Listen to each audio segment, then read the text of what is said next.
یہ تو ان لوگوں کی کہانی ہے جنہوں نے بتوں کو پوجا اور ان کو وہ پروٹوکول دینے لگے، وہ تعظیم دینے لگے، وہ محبت دینے لگے جو اللہ کا حق ہے، جس نے پیدا کیا ہے۔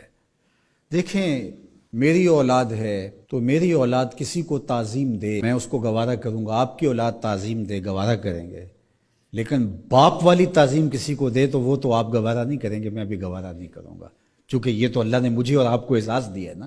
میری اولاد میرے سے ضد کر کے بھی کھلونے مانگ لے، کوئی چیز مانگ لے تو میں ضد پوری کروں گا اور مجھے خوشی ہوگی، لیکن میری اولاد کسی اور سے مانگے تو میری غیرت جاگے گی کہ یہ تو میرا حق تھا کہ میری اولاد کو مجھ سے اپنی ضروریات کی تکمیل کے لیے سوال کرنا چاہیے تھا، اس نے کسی اور سے کیا، تو میرا رب بھی گوارا نہیں کرتا کہ میرا بندہ ہو کسی اور کی دہلیز پہ جائے۔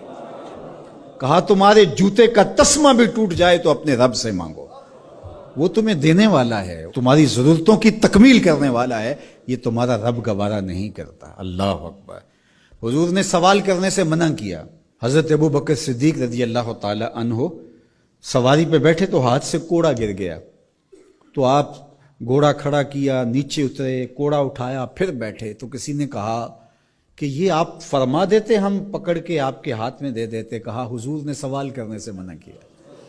یہ ہیں وہ لوگ جو عمل کرنے والے ہیں اور ہم تو باتیں کرنے والے ہیں۔ والذین آمنوا اشد حبا للہ، اور جو اہل ایمان ہیں وہ اللہ کو ٹوٹ کے چاہتے ہیں، شدید، بلکہ شدید سے آگے اشد ہے لفظ، یہ طلبہ جانتے، اس میں تفضیل ہے۔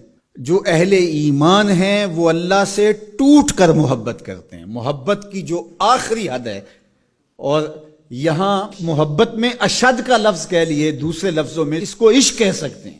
جو اہل ایمان ہے وہ رب سے عشق کرتے ہیں، وہ رب سے ٹوٹ کر محبت کرتے ہیں۔ اشد حب للہ، شدید محبت نہیں، اشد محبت۔ اشد محبت سے آگے تو کوئی درجہ ہی نہیں ہے، تو وہ کتنی محبت کرتے ہیں، تبھی تو جانیں وار دیتے ہیں اس کے نام پہ، اس کے حکم پہ گردنیں کٹواتے ہیں۔ یہ ہے شدید محبت کا روپ، اس کا حکم ہوا جیسا ہوا۔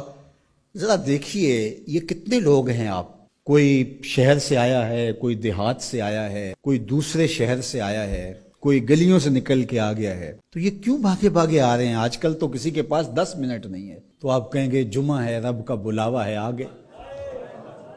یہاں میں چاہوں تو 1 گھنٹہ گفتگو کروں، آدھا کروں، آپ بیٹھے رہیں گے، پھر چلے جائیں گے۔